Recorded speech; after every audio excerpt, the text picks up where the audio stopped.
Flight Control Sportscast. I'm your host, Dre Ellis, and we are back with week 2 of training camp, and we got pads on finally. Yeah, we put them shoulder pads and helmets on. Time to have training camp. Now, just a few updates. I know everyone's talking about the big, unfortunate injury to James Washington, with Dallas Cowboys wide receivers already being thin at wide receiver. We already thin because we let go of Amari Cooper for whatever reason we're not going to get into. CeeDee Lamb was forced into number 1. Michael Gallup, who signed a good deal this offseason, he's not going to be available to probably week 4, 5, maybe 6. So for the first 3 to 6 games, you're going to have CeeDee Lamb as your number 1 receiver. Now, knowing Stephen Jones, you think Stephen Jones is going to go out there and sign or trade for some big name wide receiver? You really think that's going to happen? Let's name the free agents that's out there, though. We got T.Y. Hilton. We got Emmanuel Sanders. We got Will Fuller. We got DeSean Jackson. And then, of course, we got Cole Beasley. Cole Beasley was brought up, but he's the only slot person. He burned bridges. Don't think he's going to be back. Will Fuller's name has been coming up a lot. They saying he's injury prone and all this other stuff. But his name has been coming up all offseason. So the most viable option to me, honestly, out of those people would be first Will Fuller, then Emmanuel Sanders. We only need you to be good for 5 games. It was some talk that from Brian Broadus. Shout out to Brian Broadus, DallasCowboys.com. He stated that he heard from one of his guys that Emmanuel Sanders was thinking about retiring. So he may not be into football. He really didn't have a good season last year. So if we just can get somebody to play for 5 games, that will take the pressure off a lot of these people. Now, to be honest, we'll go out and sign somebody like Dede Westbrook. Or what's the other person? Like somebody nobody knows. You know what I'm saying? Like and sell it to say that he's a good number 2 receiver. That's what Dallas Cowboys would do. So honestly, it would be best to go get Will Fuller or Emmanuel Sanders, but don't think Cowboys gonna do that. Do have a little shy of hope when it comes to the people that are already on the scene. TJ Vasher, a 6'6" wide receiver with no NFL experience, but has been shining in training camp. Now, we always know you shine in training camp, and sometimes when the lights come on, nothing happens. Preseason games are coming up, like Thursday, I think. So they're going to need to be ready in order to see who's going to be a good wide receiver when it comes to this depth chart. Now, Noah Brown has been showing out in practice, but again, this is practice. And we're talking about getting separation because that's the type of wide receiver Dak likes, is people that get separation. So we'll see. Dennis Houston, another undrafted wide receiver, has been showing out in camp, getting separation. And of course, not, to slight him at all, our 3rd round pick, Jalen Tolbert, 4th round pick, Jalen Tolbert, and seeing what, he can actually do when it comes to knowing his playbook, because honestly, it's way different in college, and he didn't have a big playbook. So we're talking about NFL, we're talking about checks and balances at the line. A lot of the plays you need to know because you're checking into other plays. So that's the hard part that's going to be, on Jalen Tolbert's head. So not giving him too much pressure. You got to get somebody better in there. Total point blank. But we'll see. It's only Tuesday this week. We got the rest of the week to see who can come in and come into training camp. Video footage of the day. Run that Tyler Smith footage.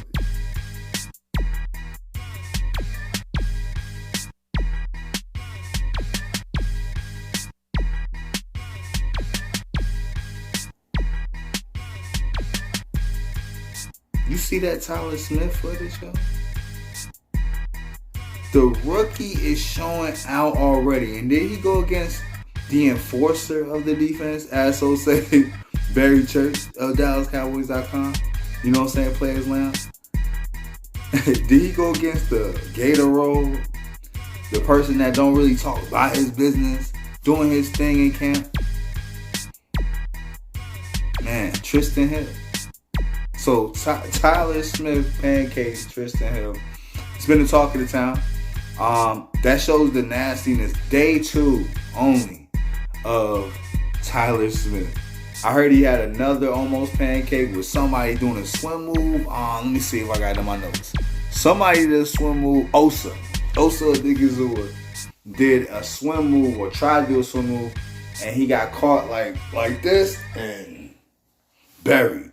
So Tyler Smith is showing that he can, show his strength when it comes to what he did in college. It's just a pass pro, honestly. Pass pro, holding penalties, we're going to have to keep that down. But that's what he did in college. And he's showing out in practice already. So shout out to that footage, because that's the footage of the week already.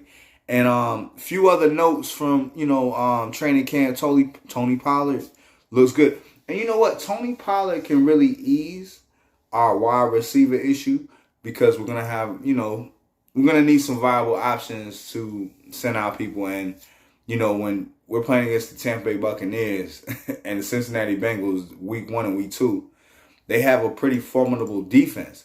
We're going to have to scheme up some ways to get people open, and adding Tony Pollard in the mix is going to be crucial.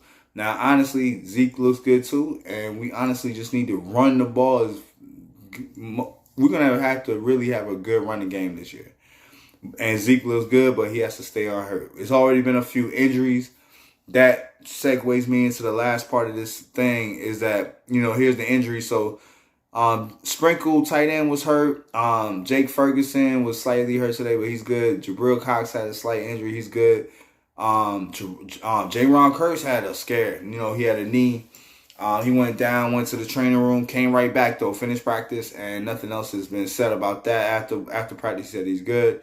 He just stepped on, he planted his foot wrong, and he felt it in his knee, and he want to, go too much on it. So, that's the news there.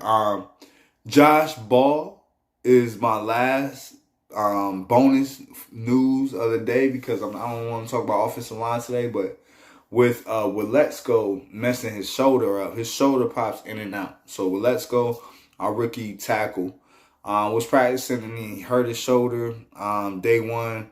And now Josh Ball, our sophomore tackle from last year, has stepped in and done a good job. You haven't heard too much about Josh Ball, because I think they wanted to keep him off the radar, so to speak, because of the heat he came in last year with the domestic violence stuff he had in college.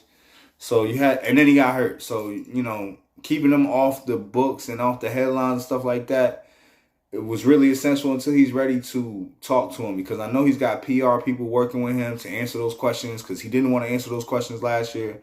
So if he does get thrust into any kind of role starting, or helping this offensive line out, he's going to have to answer those questions to the media. They're going to ask him about it. So that's it. It's only been 2 days in the training camp with pads on. They eased him in this year, gave him about 3-4 days without pads. I think that was smart, helping to prevent injuries. It's been a few slight injuries. Like I said, James Washington being the biggest injury, and we are already thin at wide receiver. So let's see. Let's see what we can do, when it comes to getting this thing right, because wide receiver by committee wasn't our best thing when we tried to do that a few years ago. So I'm going to keep y'all updated with all the news, sports, regulations. I'm actually going to come back with some little clips and things like that. Comment, subscribe, comment what you want to talk about. If you notice anything that I didn't touch on, you can comment below. I'll go ahead and touch on it on the next one. Definitely shout you out. But, this is just a corner for us, just a summary of what happened. Like I said, I'll make it easy for y'all. I'll listen to all the different YouTube pages, Dallas Cowboys, 105.3, The Volume, and summarize all that stuff. And just because, honestly, a lot of the times it's just repeating itself. So I'll do the hard work, come here, let y'all know what's going on, and you let me know what you want to talk about. So, again, my name is Dre Ellis. You cannot be fly without flight control.